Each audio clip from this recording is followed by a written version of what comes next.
Pencil Kings, Pencil Kings, Pencil Kings, Pencil Kings, Pencil Kings, Pencil Kings, Pencil Kings. Your work has to be of a certain professional level to be good, but that's maybe 30% or 50% of what you need to bring to the table to be a successful professional.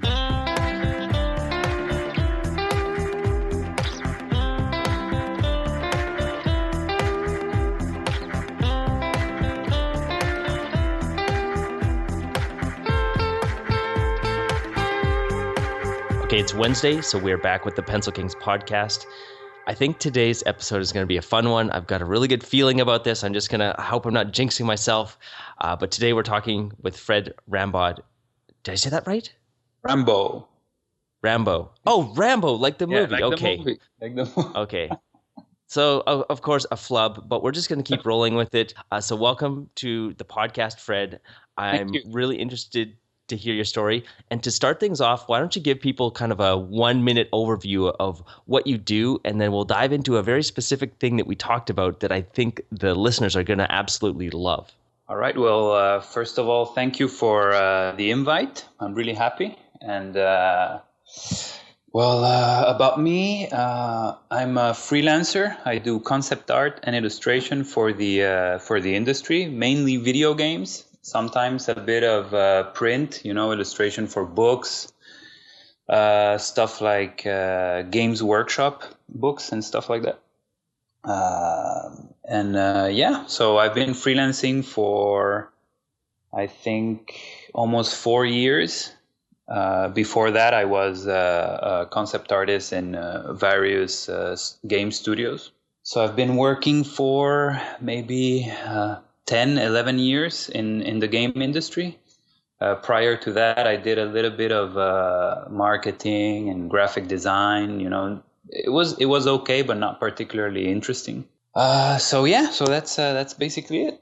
Okay, so before we talk about the thing that I want to talk about, Yeah. I'm curious where you got your start or where you trained, because when I was looking at your portfolio, I was really impressed by just the range of work that you've done. So it's characters, it's environments. I'm sure there's 10 other things that we could break this down into, but it really seems like there's no weakness that you have. So I'm curious, and of course, that comes from all the experience that you've had, but where did you actually start? Because you said that you were doing like some graphic design and some marketing stuff. So obviously there's some aspects of art in that, but it's completely different from painting and creating these sort of fantastical worlds.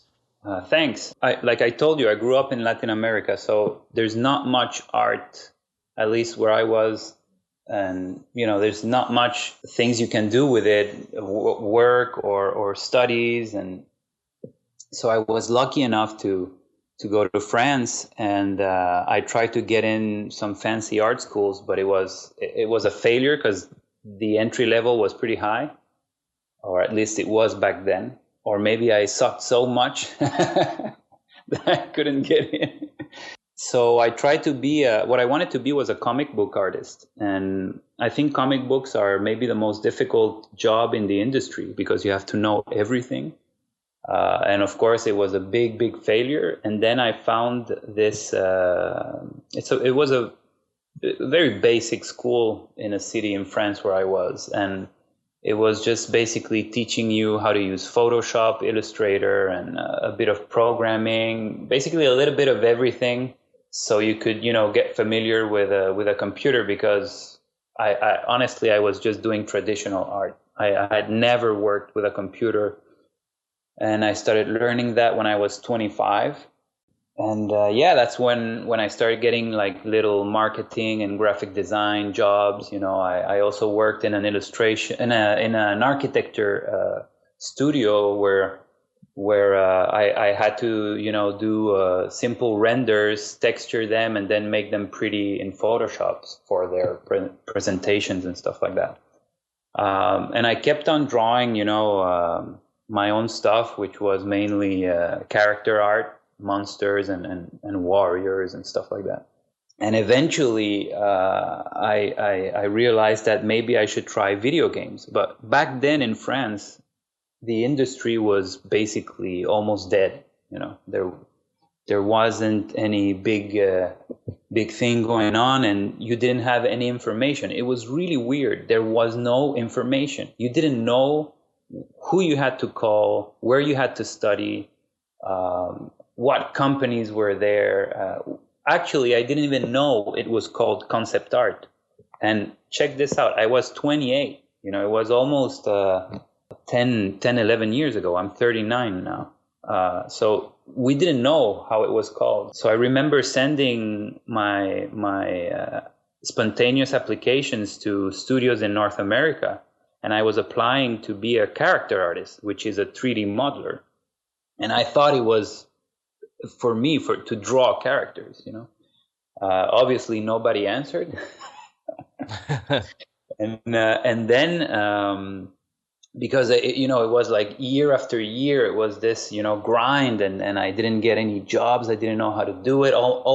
It's a very usual situation in France. All my friends were in the same boat. And I don't know, one day my wife, she said, listen, show me what you're doing. And I was like, but you don't know, you're not an artist. She's a business person. And she checked, obviously I showed her my work, and she was, no, I'm not talking about that. I'm talking about your resume, your cover letters. And I was like, what? I don't do that. I'm an artist. My stuff has to be reviewed by the art director, I don't need to send a cover letter or resume. So she said, no, you have to. And she said something to me that stuck. And I've always tried to tell that to juniors and people who want to get in the industry, is that your portfolio is not going to be reviewed by anyone. Your application will be received by HR, and probably not even the main, HR lead or whatever, or recruiter. It will probably be received by an assistant or an intern, for the summer, and they're gonna go through that, and they're gonna be checking the cover letters and the resumes. That's what they do. They don't know about arts, or they're not gonna check that in the majority of places, So they're gonna go through your stuff, and they're gonna read your letters really fast. And they're going to pick up some key phrases and keywords. And that's how you get in the first sort of test. So I was like, what? It actually makes sense. So she redid all the letters, all the cover letters, all the resumes, and she was writing some stuff. And I was like, what are you writing this? I don't do that, or this is weird. You're making me look weird. And she was like, this is how you do it, And she also taught me to really read the offers that companies post online, because again, there's keywords and key phrases, key sentences that you have to pick up. They're important, and that's what you have to answer, basically. And I kid you not, man, all the studios that I had applied to, let's say 3 months before this, they answered back with the same portfolio, the same crappy portfolio. I only changed my resume and I only changed my cover letters. Well, my wife did. And they answered back. The same portfolio. Wow. When that happens, you're like, oh my God. You're like, suddenly everything changes in your little artist mind, And so I really started paying attention to that from that moment. I pay attention to what I write in my resumes. I pay attention to my cover letters. I pay attention to my LinkedIn profile. I've been really, really rigorous and consistent with keeping my LinkedIn stuff, really well all the time for the past 10 years. And it's really paid off. It's an aspect that artists don't think about. They never think about this, never. And I keep on seeing people. I check their resumes or their cover letters, and honestly, they just suck. They suck so bad. Even seniors, they don't know how to write that type of stuff. And it's important, because sometimes that's the people who you're dealing with. You're dealing with recruiters. You're dealing with HR people. In certain places, you'll get very long interviews, like hour-long interviews, and there's not a single artist in the room. They're just producers, HR, managers, and so they're not going to ask you about your portfolio, so you better be ready to be something more than just an artist. So I got, thanks to my wife, I got all those interviews. I got interviews with BioWare, with Funcom back then. And even if the studios were answering sometimes no, they were usually, sometimes you don't get an answer, or you get the generic no letter that they just put, "Dear Mr. Rambaud," or whatever, and then there's a generic sentences, and then "Thank you, kind regards," blah, That's when you didn't even make it to the let's answer this guy with a no, but let's give him a personal letter, And I got personal answers, I like this piece in your portfolio, but work on this, work on that. Don't hesitate to contact us again, blah, blah. So I was really motivated, And then she also did something else that she found out what my career was called. So she found out it was concept art, and she found also back then it was the first years of Massive Black Studios. I don't know if you remember. Yeah. And they had this workshop in Montreal. It was actually, I think, 10 years ago, exactly. And she said, "Well, here's I bought the ticket. I bought the airplane ticket, the ticket for the show. And you're going to go there for a couple of days, and it's set up, and I was like, what? Because I was usually very, very shy, back then. So I know I would not have, and she knew too, I wouldn't have done that. I would just look at it. Oh, it's in North America. I'm in Europe. Forget it, So she bought everything.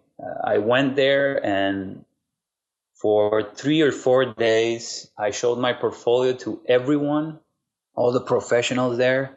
I got destroyed in ways you have no idea.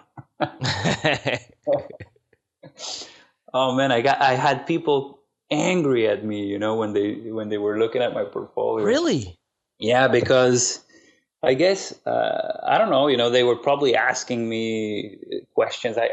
And a 29-year-old guy who's still hasn't made it, but has a bit of talent, So people are like, "What are you doing?" It's like, "Well, what's wrong with you? This is good, then this is really bad. Your environments, they suck.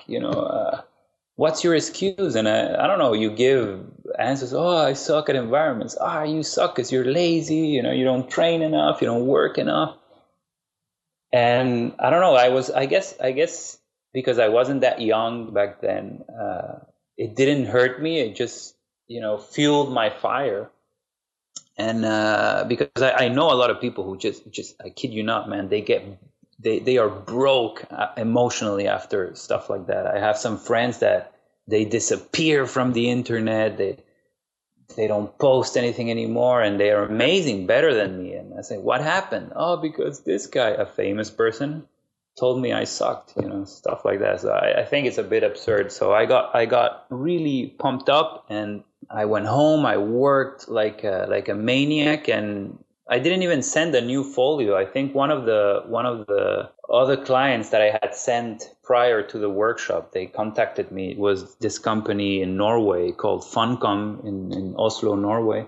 And they said, "Hey man, can you come up for an interview?" And I was like, "Of course." So I flew to Oslo, and on a Wednesday and I did the interview. They gave me the tour. It was a really long interview, really cool one. And I went back the same day. And I think 2 weeks later, I got a call, "You have the job," and maybe 2 weeks later, I was on the plane.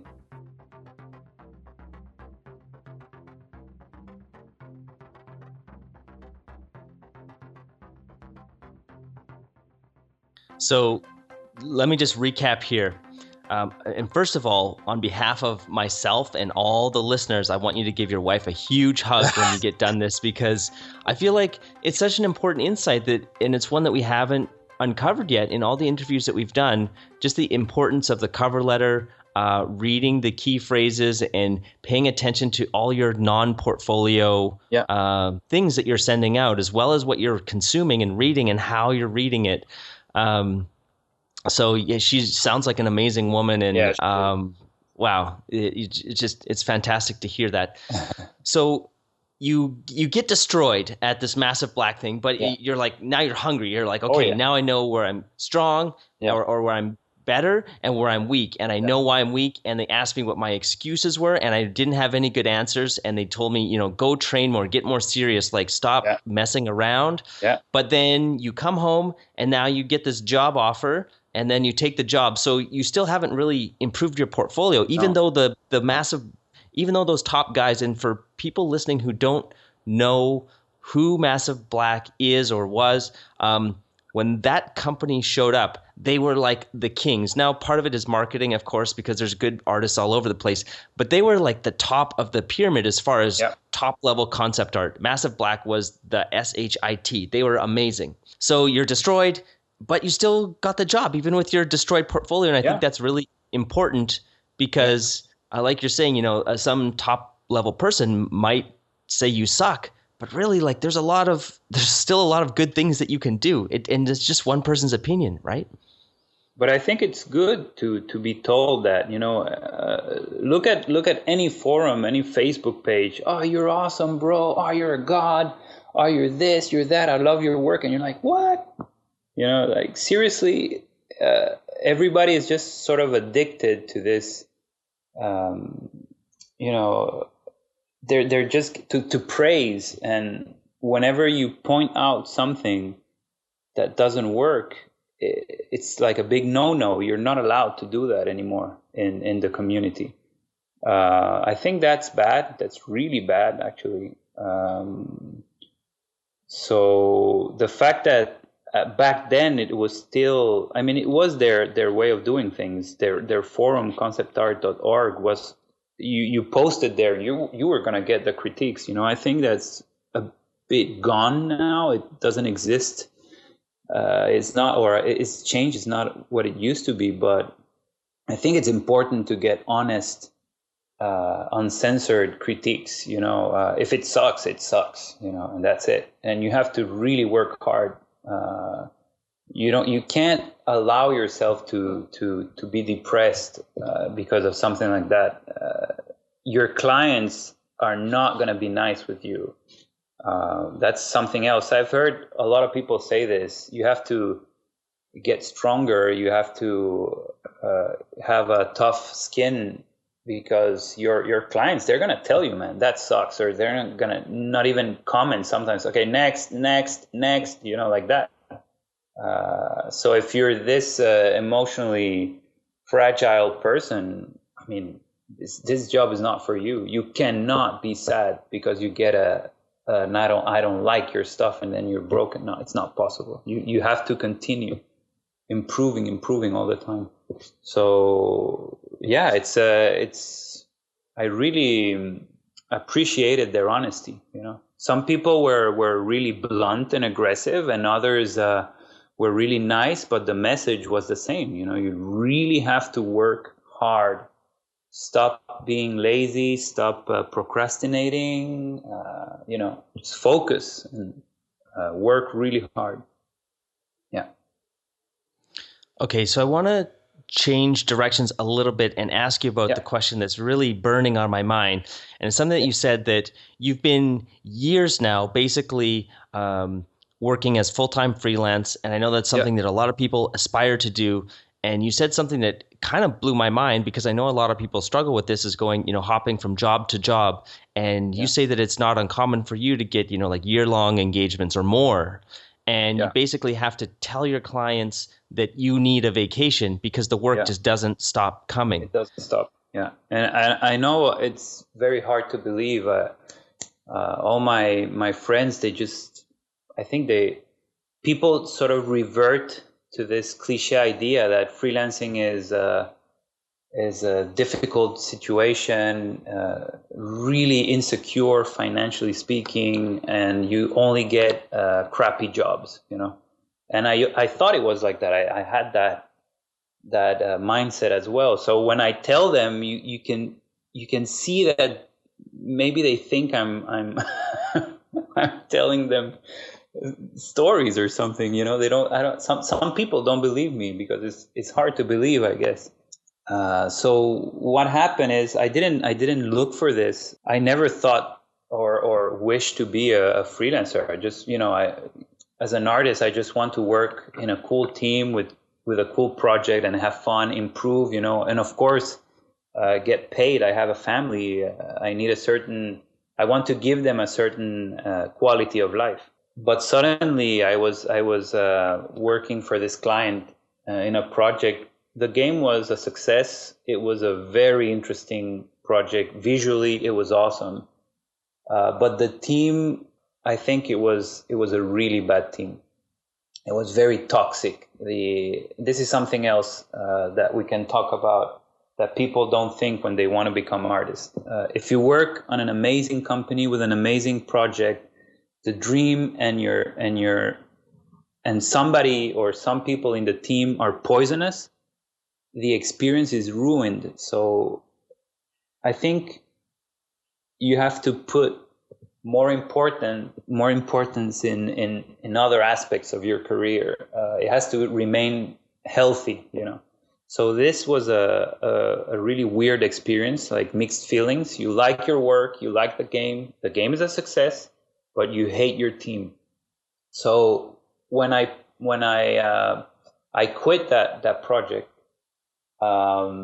because of that, because of the work atmosphere, I was almost like, okay, this is not working, for me. It's not working. The jobs I keep on getting, I'm so frustrated all the time, and I end up quitting. So I took a break, but the break was like 2 weeks long because some other, I think it was a producer who also had worked in that same team and had the same issues I had. I think she grabbed my portfolio, showed it to another art director, and that guy said, "Okay, wow, we need this guy, so I'm gonna send it to another art director." And I kid you not, and I quit, and then I think 2 weeks later I was signing a freelance contract for I think it was Assassin's Creed Syndicate. I don't know if you know the franchise. It came out a couple of years ago, and it was set in London. Yep. Yeah, of course. One of my favorites, Assassin's Creed. Yeah, and so I started working as a freelancer for them, but I didn't push for it. It just happened. It fell on my lap. Why? One of the reasons I believe is because, again, every time I work with someone, I value good relationships a lot. So your work has to be of a certain professional level to be good, but that's maybe 30% or 50% of what you need to bring to the table to be a successful professional. And people just focus on the pretty picture they want to make. That's just 30 to 50%. The rest is human relationships, contacts, your behavior, your personality, all those aspects that sometimes artists, just push aside. So by focusing on those aspects, you end up having a huge and strong network. And because of that, I was able to just get that job without basically doing nothing.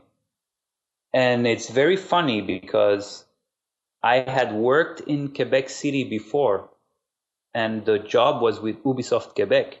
I had never worked with Ubisoft Quebec, but because the industry is very small, the recruiter, check this out, the recruiter who had hired me years before for another studio was the one working at Ubisoft Quebec. And because we had a good connection and I did my job properly in previous job she had hired me, then she hired me again with no question.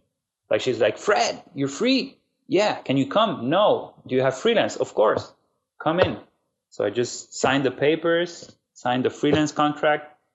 Again, meet the team. So I went there by train, and I get in the studio, and almost half of the team is people I've worked with in other projects in different companies. And you're like, hey. So it's like, imagine a client that doesn't know you brings you to their studio, and you know tons of people there, and you get along with them because you worked on those contacts, on those relationships in other studios. And it's an immediate victory.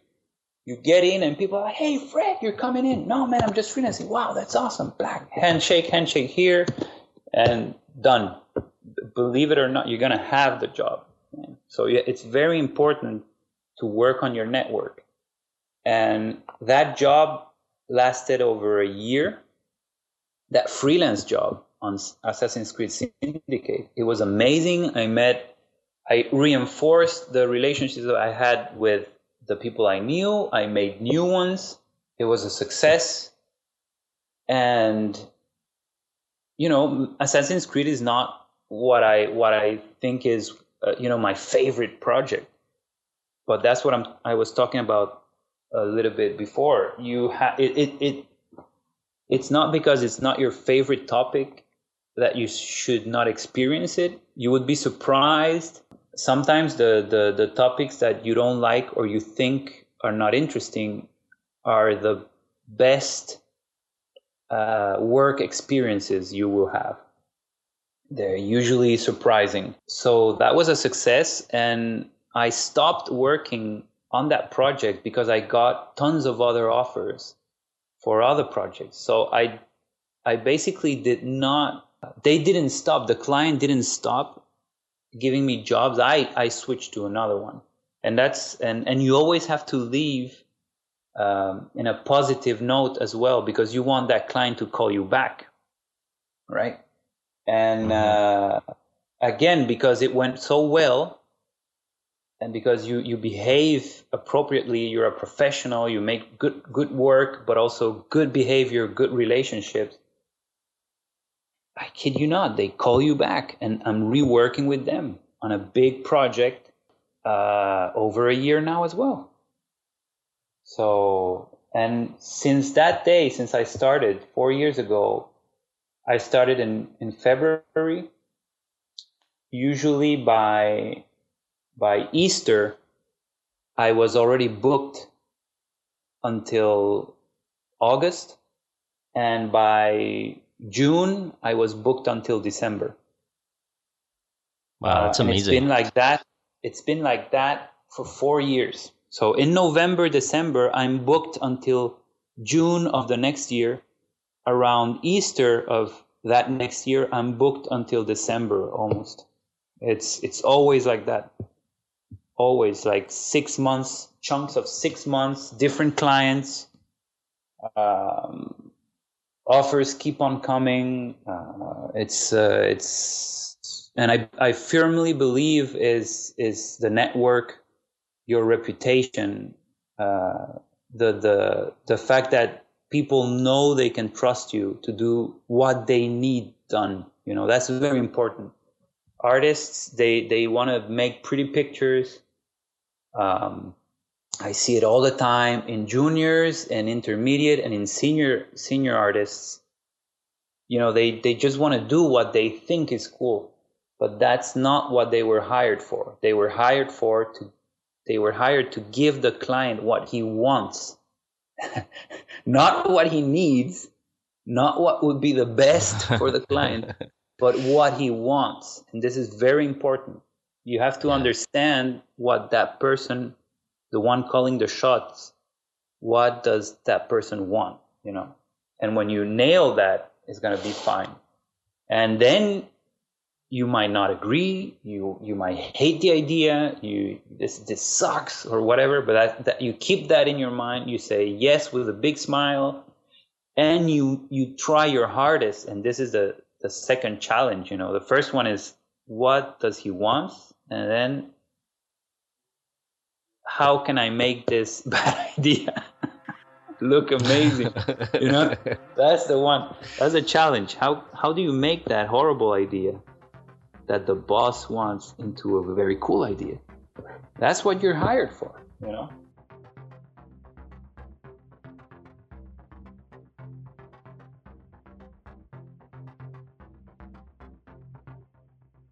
I think what you said there is so true, and that if people haven't worked in the situation that you have, that they probably can't relate to it. But there are a lot of bad ideas that get passed to concept artists, and it's like, hey, make this, and you're like, really? Like, is this a joke? It's like, no, this is what we're doing.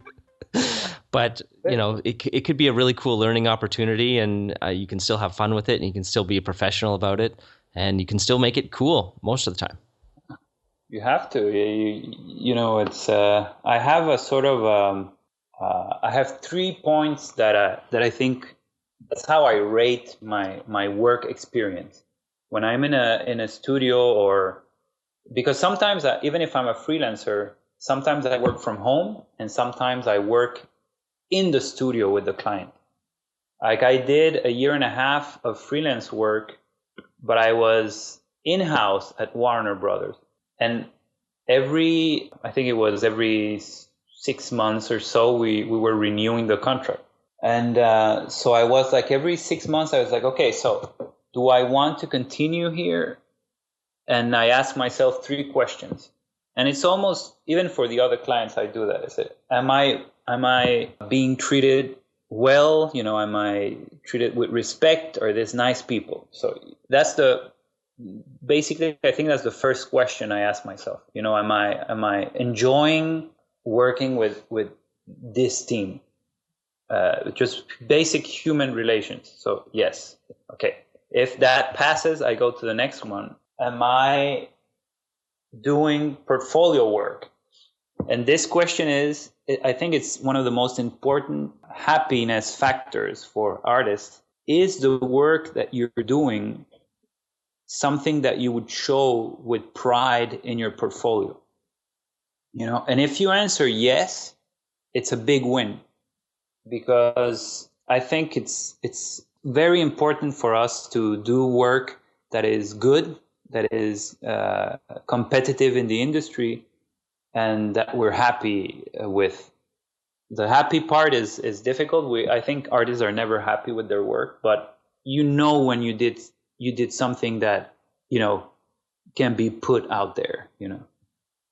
That's very important for me. So if that one is a check, then I go to the last one, and I'm saying am I well paid? Am I okay financially? And if those 3 ones are checked, then I don't see why not. I should not continue. And usually all 3 of them are checked all the time. I've been very, very, very lucky.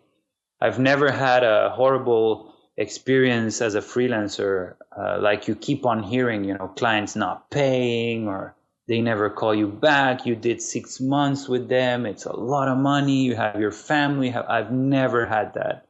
And again, I think you have to do your homework before saying yes to an offer.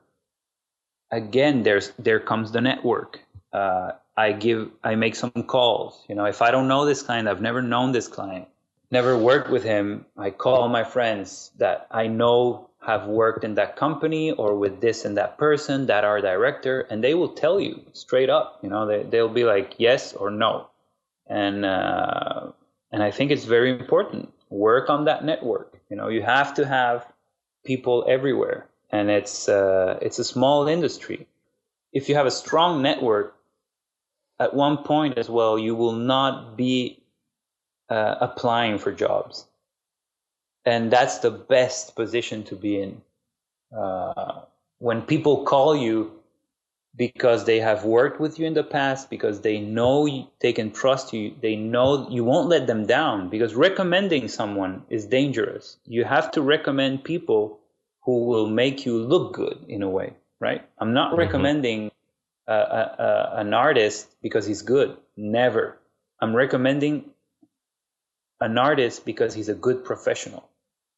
Like I said, again, being a good artist is just half or less than half of what you need.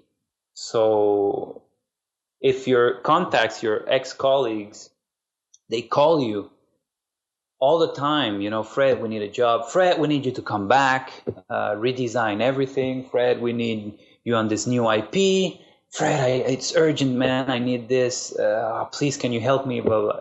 You're golden. You're set, and you will recommend them. They will recommend you, and it's not politics or it's not friendship, because if you recommend a friend and he sucks, you're gonna look bad. Always recommend people that you can trust to do the job. So imagine you do that for years, since the beginning of your career, you're working hard on that, recommending good people, treating people with respect, making that effort, and it's tough. Then 10 years later, you're just sitting in front of your computer and the offers are coming. You just bring, every week or so, every month I get offers. There's moments in the industry where it's crazy, and sometimes you can get 3 offers in a week, and it's just insane, And then what do? You can't.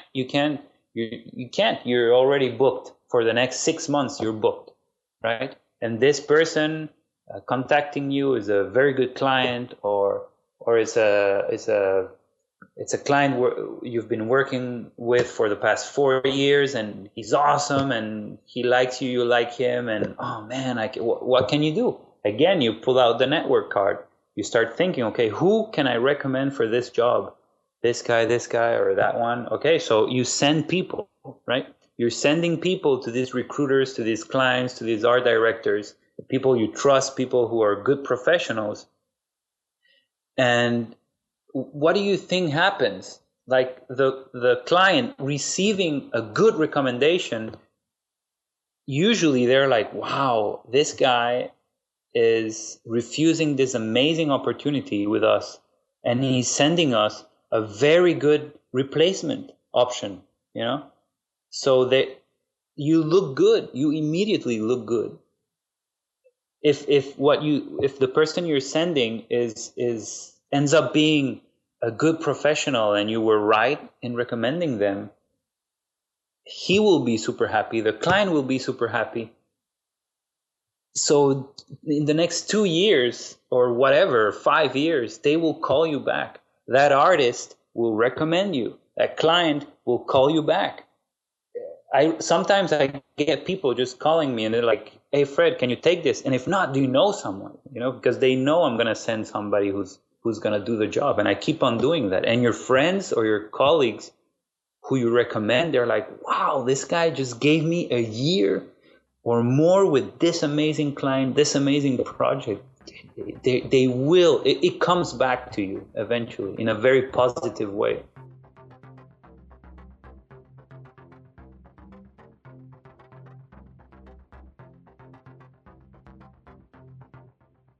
I love that. And I'd never thought about that in that kind of context, that from the recruiter standpoint, they know, even if they know you're busy, they'll still call you because they know that they're going to get somebody who's good, and you're not going to send them somebody who's bad. No. So they always know that, okay, Fred is like the top 3 people that we call on our list. Like maybe they have their ideal perfect person that they want, but you're always on that list. It doesn't matter. Even if they know, yeah, we know Fred's busy. We called him last week, but we've got a new project. We're going to call him anyway because we know that he's got the network and he probably knows somebody who would be a great fit for this. And it just makes their life easy. Yeah. And it's funny what you said. When I started 10 years ago, I had a list of goals that I wanted to achieve. And of course, being one of the best artists was in that list, but for some reason it was never my main goal. I consider myself a good artist. I'm a good, let's call it video game artist. I'm very good when it comes to production stuff, like stuff that people usually don't like, turnarounds, T poses, props, weapons. I can do whatever. I've learned to love every crappy concept art task, and I wanted to be someone who could work in any aspect, like you said, environments, characters, creatures, vehicles, whatever. But my main goal was what you said just right now. If there's a meeting in a studio and they're saying, okay, we need a concept artist for this game that we're doing or this project, I want my name to be dropped on that table. I want my name on that table. I want somebody has to say, hey, why don't we call Fred? Or I know this guy, Fred. I want that to happen more than making an amazing painting, more than being famous online. I want basically the people that I know, I want them to know my name, the people that matter, not online. I want people making the calls, making the big important choices in studios, recruiting, building teams. I want them to know about me. That's what I wanted. And 10 years later, I think I'm getting there. And that success allows me to say, okay, because I have that security now I can focus on what I can improve to make the pretty picture, to be a better artist with a capital A, So because you're fine financially, because you're secure, you can go and take a life drawing class, oil painting class, life studies, go to workshops, do online trainings, learn new softwares, learn 3D, or improve whatever you need to improve, because you're settled and you're successful professionally. You have the means to do that. I think I did it the other way around. Usually people improve their art first and then they get the career they want. I went the other way around. I got the career I wanted, and now I'm trying to get the art I want to have. I love that you said that, and I think I could probably talk to you for another 2 hours, because I feel like this is my mind is just exploding with. And thank you for being so generous with all this. Thank you. Great, I don't know if the people listening can appreciate the advice right now, so I'd encourage you to listen again. Anybody who thinks that they might want to go freelance or who's trying to break in. I just want to break down some of the takeaways that I've had here. If you remember when Fred was talking about, you got destroyed by Massive Black. So if everybody thinks, I have to be as good as, whoever the brand name artist of the day is. I have to be as good as this person before I can get a job. No, that's such a bad mentality. And what your goal was to have your name in the pile of people that they wanted to call. And I feel like that's such a far better goal than any kind of art goal. Like, I want to be the top artist. It's like, that's great, but don't make that your number one. Make getting hired, make providing for your family, make this being a viable career. That's your number one goal. And getting calls is so important for that. And my mind's just blown.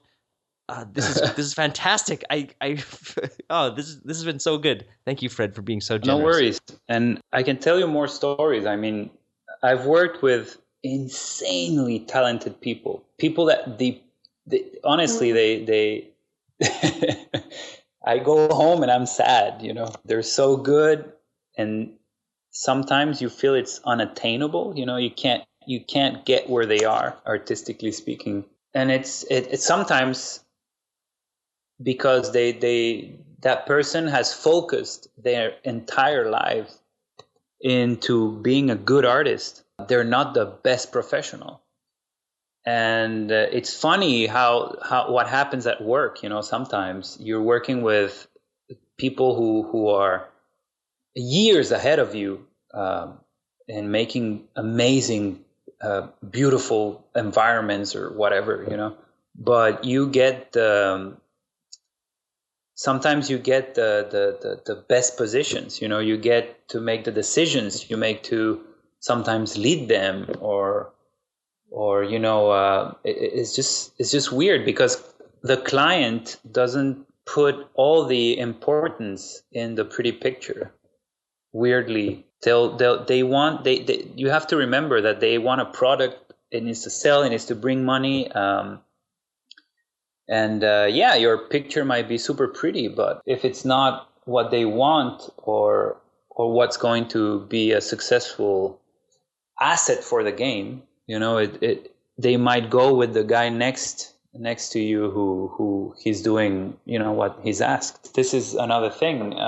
You have to not be precious. You can't be precious with your art. You have to think that you're building an asset it's like tons of assets to build one product. It's like a grain of sand. Your concept is just a grain of sand. It doesn't have that much importance, it's just a piece in the machine. And so you have to step back, think about the production, think about less, let's say, glamorous things, and look at your work as a piece of the machine, and not just a pretty picture. That's something that a lot of people, even seniors, that I have some very talented friends, they're seniors, years of experience, they're amazing, better than me, and they just still don't get that. They just want to selfishly work on their pretty picture, and they don't think about, the whole dynamic.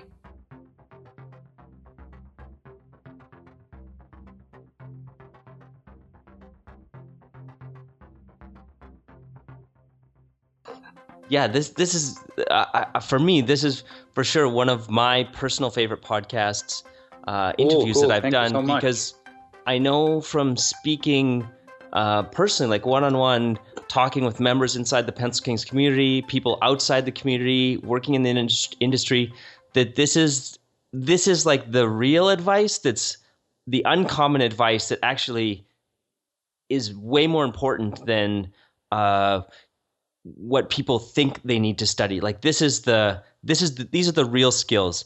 And if you're to kind of like just break it down very simply, these are like what Fred's really talking about with a lot of this stuff is the soft skills, like the people skills, being organized, basically being a professional. And it doesn't just apply to being an artist. Working on your soft skills. If you decide one day that you just can't keep up, you're going to give up, soft skills will help you in any career. They'll help you with your relationships with your friends, your family, everyone. And so it's just really amazing. And I love hearing this advice because I can talk all day about it, but hearing, somebody else reinforce this, it's so powerful. I have one last thing. This soft skills behavior starts in school when you're studying, because the people next to you, your student friends, and the people teaching you, the teachers, the instructors, they're the ones who will start to say your name. That's where it begins, And I'll give you one example. I worked at a big studio here in Montreal for a big new IP they're building, and two of my very good friends there are employees, and they got promoted. Both of them were working as instructors in a concept art school here at night. And when they needed to build a bigger concept art team, they hired 4 juniors. And those 4 juniors were from the best students in their classes. And they knew that they were going to have the professional will to get in the industry and be successful and be professional was very strong, and they got hired, and they've been there for 1 year now, and they are learning from some of the best environment concept artists I've seen. So just imagine what happened just because they were professional from their school years. So it starts very early. Yep, and it applies to everything. I've seen that so many times. It's not a bad thing to be the star student, to put in the extra effort, because that is really that just can propel you so much faster than thinking, this teacher doesn't know what he's talking about. The teacher, he might not know what he's talking about, but he might have friends, or she might have friends, and they can introduce you. Exactly. And so even if they're the worst, it's like they know people, they have more experience, they have more connections, and you got to use that. Well, I think that's it for me. We went a little bit long, but this was fantastic. Yeah, sorry about that. And I want to get the best information to people possible, and you definitely delivered the goods in spades today. So I really appreciate that. And thank you. Just another example too, I think, of what Fred's been talking about the whole time. Like even just in this interview, I already want to bring Fred back on. I met Fred earlier this morning. And already I want to call him back. I'm not paying him or anything. We're just sharing knowledge. But yeah, it's just amazing. And listen to this podcast, again and maybe 3 times because so much good stuff here. So thank you very much. I want to throw out your website so people can go and check your stuff out. And it is at Art of Fred Ram. So ARTOFFREDRAM.com. And we'll have show notes for this at pencilkings.com/podcast. Any last words? I'll leave it to you, Fred, and then we're going to wrap. Well, thank you for listening to this.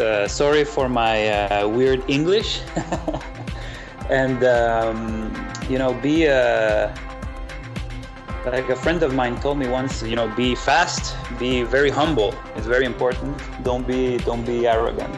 Okay? And keep on working really hard, and you'll make it.